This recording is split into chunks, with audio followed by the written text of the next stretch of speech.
नमस्कार, आप देख रहे हैं इंडिया न्यूज हरियाणा। मैं हूं आपके साथ हेमंत कुमार और चलिए रुख करते हैं फटाफट खबरों का। अयोध्या में भव्य राम मंदिर का निर्माण कार्य जारी है। मंदिर के निर्माण के लिए राम भक्तों का सहयोग लिया जाएगा। इसके लिए विश्व हिंदू परिषद अभियान चलाएगी। इसकी शुरुआत 15 जनवरी से होगी। इस बात की घोषणा विश्व हिंदू परिषद के उपाध्यक्ष और राम जन्मभूमि तीर्थ क्षेत्र के महासचिव चंपत राय ने प्रेस कॉन्फ्रेंस में दी है। चंपत राय ने कहा कि अयोध्या में श्री राम जन्मभूमि पर बनने वाले भव्य मंदिर के लिए देश भर के प्रत्येक राम भक्त का सहयोग लिया जाएगा। इसके लिए विश्व हिंदू परिषद के कार्यकर्ता घर घर जाएंगे। श्री राम जन्मभूमि मंदिर निधि समर्पण अभियान की घोषणा करते हुए चंपत राय ने कहा कि आगामी मकर संक्रांति से माघ पूर्णिमा तक चलने वाले इस अभियान में विहिप कार्यकर्ता देश के 4 लाख गांवों के 11 करोड़ परिवारों से संपर्क करेंगे। देश के अधिकतर ग्रामों और शहरों में चलने वाले इस अभियान में राम भक्तों की ओर से मंदिर निर्माण हेतु स्वैच्छिक रूप से दिया गया आर्थिक सहयोग स्वीकार किया जाएगा। इसके लिए 10, 100 और 1000 रुपए के कूपन उपलब्ध होंगे। कृषि कानून के मसले पर जारी आंदोलन के बीच मोदी कैबिनेट ने बड़ा फैसला किया है। सरकार ने 60 लाख टन चीनी निर्यात करने का फैसला किया है। इससे होने वाली कमाई, इसकी सब्सिडी को सीधे 5 करोड़ किसानों के खाते में डाला जाएगा। कैबिनेट की बैठक के बाद केंद्रीय मंत्री प्रकाश जावड़ेकर, रविशंकर प्रसाद ने प्रेस कॉन्फ्रेंस की और फैसलों की जानकारी दी। केंद्रीय मंत्री ने बताया कि साल सरकार ने 60 लाख टन चीनी निर्यात कर पर सब्सिडी देने का निर्णय किया है। किसानों के खाते में सीधे सब्सिडी जाएगी। इसमें 3500 करोड़ खर्च होंगे और इसके अलावा 18,000 करोड़ रुपए की आय भी किसानों को दी जाएगी। केंद्रीय मंत्री ने बताया कि इससे 5 करोड़ किसानों का फायदा होगा, 5 लाख मजदूरों को फायदा होगा। मंत्री के मुताबिक एक हफ्ते के भीतर ही 5,000 करोड़ रुपए तक की सब्सिडी किसानों को मिलेगी।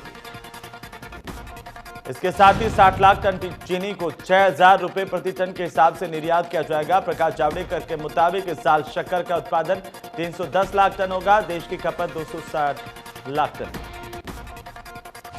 शक्कर का दाम कम होने की वजह से किसान और उद्योग संकट में है। इसको मात देने के लिए 60 लाख टन चीनी निर्यात करने और निर्यात को सब्सिडी देने का फैसला किया गया है।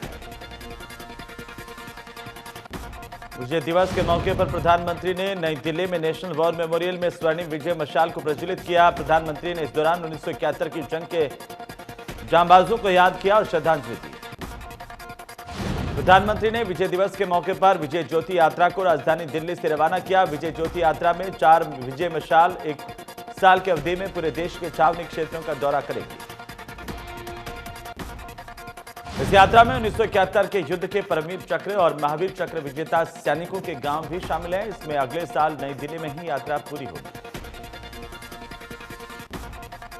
रक्षा मंत्री राजनाथ सिंह ने राष्ट्रीय समर स्मारक पर स्वर्णिम विजय वर्ष के लोगों का अनावरण किया। इसी दौरान पूरे साल तक चलने वाले स्वर्णिम विजय वर्ष समारोह की शुरुआत हुई। भारत और पाकिस्तान के बीच साल 1971 में हुए युद्ध को 50 साल पूरे हो गए। 16 दिसंबर को भारत में विजय दिवस के तौर पर इसे मनाया जाता है और इसी दिन भारत को पाकिस्तान के खिलाफ 1971 में बड़ी जीत मिली थी। विजय दिवस के मौके पर सीएम मनोहर लाल ने ट्वीट कर भारतीय सैनिकों के साहस, पराक्रम और शौर्य को सलाम किया। लिखा कि भारत के वीर जवानों ने जो इतिहास रचा उसे याद करके देशवासी सदैव गौरवान्वित होते रहेंगे। कांग्रेस के पूर्व अध्यक्ष राहुल गांधी ने इस मौके पर ट्वीट कर युद्ध में जीत की बधाई दी और सेना को सलाम किया, लेकिन साथ ही उन्होंने इशारों में प्रधानमंत्री पर भी तंज कस दिया। कांग्रेस नेता राहुल गांधी ने अपने ट्वीट में लिखा, यह उस समय की बात है जब भारत के पड़ोसी देश भारत के प्रधानमंत्री का लोहा मानते थे और हमारे देश की सीमा का उल्लंघन करने से डरते थे। कृषि कानूनों को लेकर किसान और केंद्र सरकार में गतिरोध लगातार जारी है। किसान अपनी मांगों पर अड़े हुए हैं। सरकार भी अड़ी हुई है और साफ कर चुकी है कि कानून किसी भी कीमत पर वापस नहीं होगा। किसान आंदोलन को लेकर सुप्रीम कोर्ट में सुनवाई हुई। Chief justice एस.ए. Bobde, justice S Bopanna और जस्टिस वी राम सुब्रमण्यम की बेंच ने मामले पर केंद्र सरकार, पंजाब और हरियाणा सरकार को नोटिस जारी किए। कोर्ट ने कहा कि इस मामले पर एक कमेटी गठित की जाएगी जो कि इस मामले को सुलझाएगी। अब इस मामले पर गुरुवार को सुनवाई हुई। सुनवाई के दौरान चीफ जस्टिस ने पूछा कि आप चाहते हैं कि बॉर्डर खोल दिए जाएं, जिस पर वकील ने कहा कि अदालत ने शाहीन बाग केस के वक्त कहा था कि सड़कें जाम नहीं होनी चाहिए। बार बार शाहीन बाग का हवाला देने पर चीफ जस्टिस ने वकील को टोका भी। कोर्ट ने कहा कि वो किसान संगठनों का पक्ष सुनेंगे। साथ ही सरकार से पूछा कि अब तक समझौता क्यों नहीं हुआ। कोर्ट की ओर से अब किसान संगठनों को नोटिस दिया गया है। कोर्ट का कहना है कि ऐसे मुद्दों पर जल्द से जल्द समझौता होना चाहिए। सुप्रीम कोर्ट ने सरकार और किसानों के प्रतिनिधियों की कमेटी बनाने को कहा ताकि दोनों आपस में मुद्दे पर चर्चा कर सकें। किसानों ने एक बार फिर से दिल्ली और नोएडा बॉर्डर को बंद कर दिया। कुछ दिन पहले नोएडा बॉर्डर को खोला गया था, लेकिन अब दूसरे संगठनों ने यहां पर मोर्चा संभाल लिया है। नोएडा दिल्ली चिल्ला बॉर्डर पर किसानों का आंदोलन 21वें दिन भी जारी रहा। भारतीय किसान यूनियन के प्रदेश अध्यक्ष की भूख हड़ताल का आज चौथा दिन रहा। चिल्ला बॉर्डर को बंद करने के ऐलान के बाद यूपी पुलिस बातचीत करने के लिए पहुंची। दिल्ली नोएडा बॉर्डर पर भारी संख्या में पुलिस बल की तैनाती की गई है। महम चौबीसी के गांव भैणी सुरजन से दिल्ली टीकरी बॉर्डर पर बैठे किसानों के लिए राशन भेजा गया था। किसानों ने बताया कि धरने पर बैठे किसान बलवान मदीना की मौत हो गई थी। उनकी याद में गांव की तरफ से लाखों रुपए का राशन दिल्ली भेजा गया है। किसानों का कहना है कि जब तक सरकार काले कानूनों को वापस नहीं लेती तब तक वो पीछे नहीं हटेंगे। उन्होंने कहा कि आंदोलन 2024 के चुनाव तक जारी रहेगा। किसानों का कहना है कि आंदोलन कर रहे किसानों को किसी तरह की दिक्कत नहीं आएगी। सरकार कानून वापस नहीं लेगी तो ये सरकार इस चुनाव जीत नहीं पाएगी। इसके साथ ही भैणी सुरजन के किसानों ने सरकार के खिलाफ नारेबाजी की और राशन समेत काफी सामान लेकर टीकरी बॉर्डर के लिए रवाना हुए। रादौर पहुंचे कुरुक्षेत्र के सांसद नायब सैनी ने कहा कि विपक्ष किसानों के कंधे पर बंदूक रखकर अपनी जमीन तलाशने की कोशिश कर रहा है, लेकिन देश की जनता जानती है कि पीएम हर वर्ग के लिए काम कर रहे हैं और वे किसानों को भी पीछे नहीं रहने देंगे। किसान आंदोलन को लेकर नायब सैनी ने कहा कि किसान आंदोलन अब किसी और के हाथों में चला गया। कम्युनिस्ट पार्टी जो कभी किसानों की बात नहीं करती थी, आज आंदोलन में सबसे आगे बैठी है। नायब सैनी ने कहा कि किसान आंदोलन पर राजनीति पूरी तरह से हावी है। देश विरोधी ताकतों ने शाहीन बाग में जिस तरीके से देश के टुकड़े टुकड़े करने की बात कही, वो टुकड़े टुकड़े गैंग किसान आंदोलन में आकर घुस गई है। उधर अंबाला में हरियाणा जनचेतना पार्टी ने नगर निगम चुनाव के लिए पूरी ताकत झोंक दी है। अंबाला वासियों में भी हरियाणा जनचेतना पार्टी के प्रत्याशियों के लिए खास उत्साह देखने को मिल रहा है। हरियाणा जनचेतना पार्टी के मेयर पद के प्रत्याशी शक्ति रानी शर्मा ने नामांकन दाखिल किया। शक्ति रानी शर्मा के नामांकन के दौरान भारी जनसमर्थन देखने को मिला। इस दौरान पूर्व केंद्रीय मंत्री विनोद शर्मा भी मौजूद रहे। शक्ति रानी शर्मा ने नामांकन से पहले शहर के कई गुरुद्वारों में जाकर के पार्टी प्रत्याशियों की जीत के लिए शीश नवाया। उन्होंने अंबाला के सेक्टर 10 और अर्जुनपुरा स्थित गुरुद्वारों में माथा टेककर आशीर्वाद दिया। नामांकन के बाद शक्ति रानी शर्मा ने कहा कि जीतने के बाद अंबाला के युवाओं को नगर निगम रोजगार नगर निगम में देना प्राथमिकता होगी। नगर निगम में 2000 से ज्यादा युवाओं को नौकरी दी जा सकती है। इसके लिए जो भी कदम उठाने पड़े वे उठाएंगे। अंबाला में आईएमटी को लेकर शक्ति रानी शर्मा ने कहा कि कड़ी मेहनत से आईएमटी लाई गई थी, लेकिन वो नहीं लग पाई, इसीलिए एक बार फिर से अंबाला में आईएमटी के लिए कड़े प्रयास करेंगे। भिवानी के विजय स्तंभ पर नेताजी सुभाष चंद्र बोस युवा जागृति सेवा समिति की ओर से विजय दिवस मनाया गया। इस मौके पर शहीद जवानों को श्रद्धांजलि दी गई, नमन किया गया। महंत चरण दास ने कहा कि देशभक्तों की प्रेरणा आने वाली पीढ़ियों को मिलती रहे और इसी उद्देश्य को लेकर ऐसे कार्यक्रम आयोजित किए जाते हैं। जब भी देश पर संकट आया, देश के वीर सिपाहियों ने देश को महफूज रखा है। विजय दिवस के मौके पर सिरसा के शहीद स्मारक पर कार्यक्रम का आयोजन किया गया। कार्यक्रम में उपायुक्त समेत अधिकारी मौजूद रहे और सैनिकों को सलामी दी गई। इस मौके पर पुलिस की टुकड़ी ने शहीदों को श्रद्धांजलि अर्पित की। जिला उपायुक्त ने युवाओं से आह्वान किया कि देश के वीर शहीदों की कुर्बानी से प्रेरणा लें। जिला सैनिक कल्याण बोर्ड के सचिव ने कहा कि 1971 के भारत पाक युद्ध में जिस वीरता और बहादुरी से हमारे सैनिक लड़े और पाकिस्तानी सेना को हराया, यह हमारे लिए गर्व की बात है। सोनीपत में नगर निगम चुनाव के चलते उपायुक्त ने पूरे जिले में धारा 144 लागू कर दिए। साथ ही सभी थानों में आर्म लाइसेंस धारकों को अपने हथियार जमा करवाने के आदेश दिए गए हैं। आदेश में 18 दिसंबर तक आर्म जमा नहीं करवाने वालों के खिलाफ सख्त कार्रवाई करने के आदेश दिए गए हैं। इसके तहत आर्म लाइसेंस नहीं जमा करवाने वालों के लाइसेंस रद्द किए जा सकते हैं। गोहाना सिटी थाने के तहत 532 आर्म लाइसेंस धारक हैं और उनमें से 70% लोगों ने अपने हथियार जमा करवा दिए हैं। सभी आर्म लाइसेंस धारकों को फोन पर सूचित किया जा रहा है। गरोंडा के गगसीना गांव में जमीनी विवाद को लेकर 3 लोगों की हत्या कर दी गई। गुस्साए परिजनों ने शव को उठाने से इनकार कर दिया। परिजनों की मांग है कि पहले आरोपियों की गिरफ्तारी हो, उसके बाद शव को उठाएंगे। ग्रामीणों के आक्रोश को देखते हुए एसपी करनाल गंगाराम पूनिया ने आरोपियों के खिलाफ सख्त कार्रवाई करने के आश्वासन दिए हैं। इसके साथ ही ग्रामीणों की शिकायत पर एसपी ने थाना प्रभारी को सस्पेंड करने के भी आदेश दिए। गांव में सुबह के वक्त ही 2 पक्षों के बीच जमीन विवाद को लेकर के ये विवाद गहरा गया। इसके बाद एक ही परिवार के 3 लोगों की गोली मारकर हत्या कर दी गई और आधा दर्जन लोग घायल भी हुए। परिजनों ने आरोप लगाया कि जमीन पर शुरू हुई कब्जा की कार्रवाई के दौरान थाना मुनक की पुलिस मौके पर थी, लेकिन जब आरोपियों ने फायरिंग की तो पुलिस ने कोई एक्शन नहीं लिया। ग्रामीणों के रुख को देखते हुए एसपी ने गांव में पहुंचकर घटनास्थल का निरीक्षण किया और ग्रामीणों को भरोसा दिया कि दोषियों को जल्द गिरफ्तार किया जाएगा। फरीदाबाद में अब सरकारी अस्पताल अटल बिहारी वाजपेयी अस्पताल के नाम से जाना जाएगा। अब तक ये अस्पताल बादशाह खान के नाम से जाना जाता था। सरकार ने अस्पताल का नाम बदल दिया है। इससे पहले सरकार अधिग्रहण किए गए गोल्ड फील्ड हॉस्पिटल का भी नाम बदल चुकी है। अस्पताल का नाम अटल बिहारी वाजपेयी के नाम पर रखा गया था।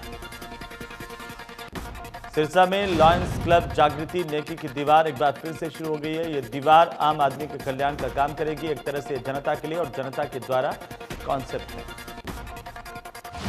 आम लोग इस दीवार पर अपना गैर जरूरी सामान छूट जाएंगे और बिना किसी रोक टोक के जरूरतमंद व्यक्ति इस सामान को अपने लिए ले जा सकेंगे।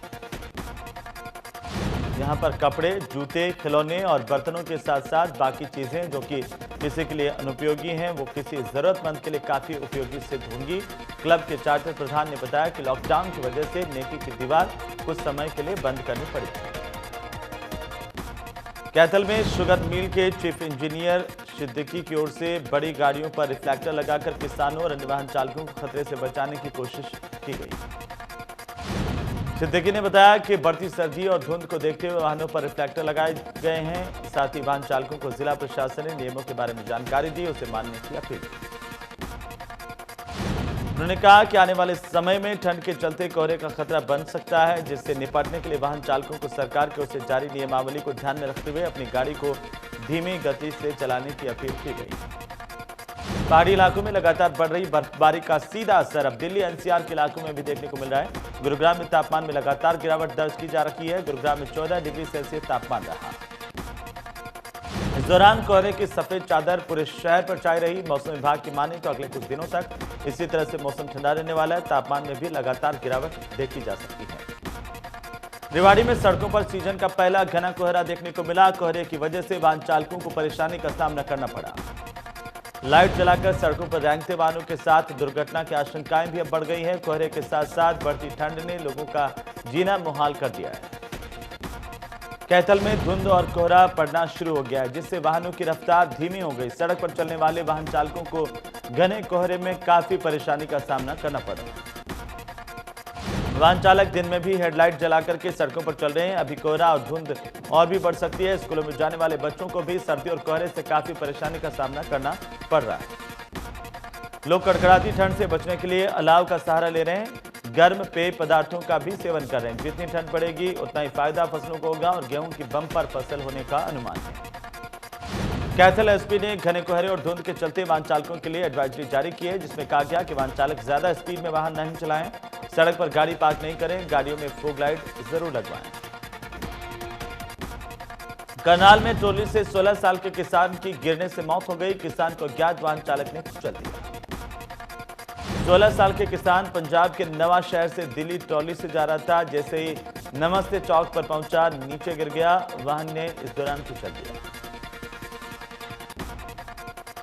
बार एसोसिएशन के बैनर तले वकीलों का धरना प्रदर्शन जारी है। प्रदर्शनकारियों ने कोर्ट परिसर के बाहर सड़क पर जाम लगाकर के प्रदर्शन किया, नारेबाजी की। इनका आरोप है कि सेशन जज वकीलों को तंग करते हैं, उनके साथ दुर्व्यवहार करते हैं। प्रदर्शनकारियों के माने तो वकीलों के प्रति सेशन जज का रवैया ठीक नहीं।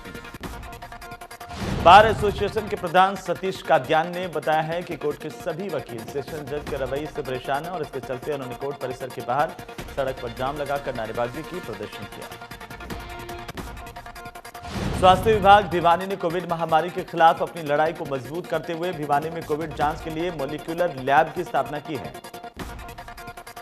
अब कोरोना जांच चौधरी बंसीलाल नागरिक अस्पताल में ही हो पाएगी। भिवानी में स्थापित आरटीपीसीआर लैब में 1000 सैंपल प्रतिदिन जांच की क्षमता है, जिसे आने वाले कुछ दिनों में बढ़ाकर के 2000 तक कर दिया जाएगा।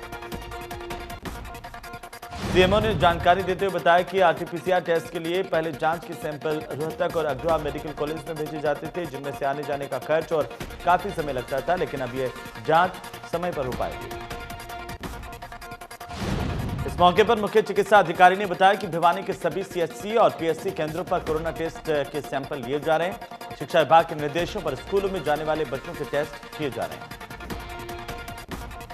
फतेहाबाद में कोरोना के सैंपल ले रही स्वास्थ्य विभाग की टीम पर एक युवक ने कार चढ़ा दी। स्वास्थ्य विभाग की टीम ने कार चालक को कोरोना सैंपल के लिए रुकवाया था।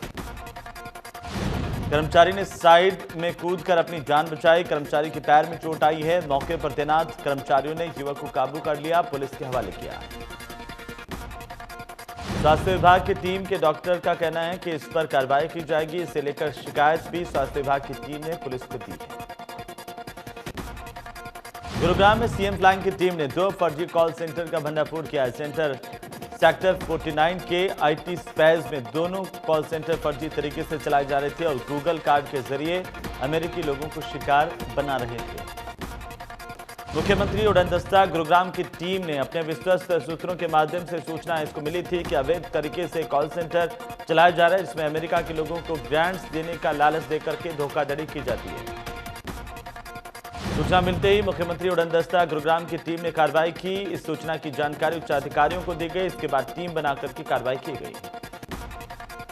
आरोपियों से पूछताछ में पता चला कि इन्होंने ऑफिस किराए पर लिया हुआ था और इस कॉल सेंटर को नवंबर 2020 से ही चलाया जा रहा था।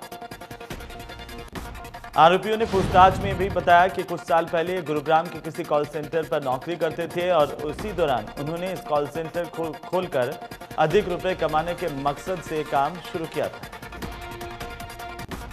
हरियाणा सरकार की ओर से 10वीं और 12वीं कक्षाएं शुरू करने के आदेश के बाद अस्पतालों में कोरोना टेस्ट करवाने के लिए छात्रों की भीड़ देखी जा सकती है।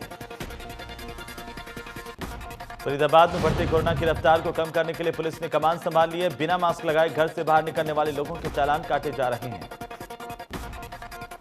सिरसा में वैक्सीनेशन को लेकर स्वास्थ्य विभाग ने युद्ध स्तर पर तैयारी शुरू कर दी है। एक और जहां पर वैक्सीनेशन बूथ को लेकर गार्डन आनी शुरू हो गई है, वहीं दूसरी ओर वैक्सीनेशन करने के लिए ट्रेनिंग की शुरुआत की गई है। सिरसा के नागरिक अस्पताल में ट्रेनिंग के लिए जिले के सभी एसएमओ को बुलाया गया। इस ट्रेनिंग के बाद मास्टर ट्रेनर ब्लॉक स्तर पर ट्रेनर तैयार करेंगे। उप civil surgeon doctor Viresh Bhushan ने बताया कि स्वास्थ्य विभाग ने फैसला किया है कि पोलिंग बूथ की तर्ज पर ही वैक्सीनेशन बूथ तैयार किए जाएंगे और वोटिंग की तर्ज पर ही टीकाकरण किया जाएगा। गुहला चीका में भ्रष्टाचार जीरो टॉलरेंस की नीति के दावों को अधिकारी सरेआम पलीता लगा रहे हैं। गुरुग्राम आपको बता दें कि ग्राम पंचायत की राशि खुर्द-बुर्द किए जाने के मामले में दोषी करार दिए गए सरपंच पर 4 महीने बाद भी कोई कार्रवाई नहीं की गई।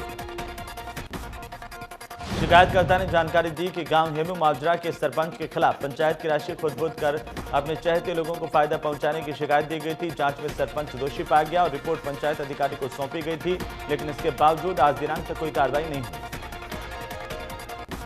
फतेहाबाद में 13 साल के एक बच्चे ने अपनी मां और एक अन्य शख्स पर मारपीट करने और प्रताड़ित करने के आरोप लगाए। पुलिस ने बच्चे की शिकायत पर मां और तरुण गोयल नाम के एक शख्स के खिलाफ मुकदमा दर्ज किया है। आरोपियों के खिलाफ मारपीट करने और जुनाइल जस्टिस एक्ट के तहत केस दर्ज किया गया। बच्चे की माने तो उसकी मां अपने साथी के साथ मिलकर उसके पिता और उसे प्रताड़ित करती। फतेहाबाद के डीएसपी दलजीत बेनीवाल ने बताया कि मामले में महिला एवं बाल विकास विभाग अधिकारी द्वारा भी शिकायत की गई है। पुलिस इस मामले को गंभीरता से लेते हुए जांच कर रही है। भिवानी की सीआईए 2 पुलिस को बड़ी कामयाबी हासिल हुई है। पुलिस ने 2 बदमाशों को चोरी की मोटरसाइकिल के साथ गिरफ्तार किया। ये बदमाश रेकी करके व्यापारियों से पैसे और कीमती सामान छीन लेते थे। डीएसपी वीरेंद्र सिंह ने बताया कि दोनों बदमाश भिवानी के जैन चौक के निवासी हैं और इनके साथ कुछ और भी बदमाश हैं जो इसी तरह की घटना को अंजाम देते हैं। फिलहाल पुलिस उनकी तलाश कर रही है। देश में 24 घंटे में 26,251 नए केस मिले हैं। 383 मरीजों की मौत हुई है। 99,32,000 से ज्यादा टोटल केस हैं। 3,30,000 से ज्यादा केस एक्टिव हैं। दिल्ली पर कोरोना का शिकंजा 24 घंटे में सामने आया। 1,617 नए केस, 41 लोगों की मौत हुई। 14,000 से ज्यादा केस एक्टिव हैं।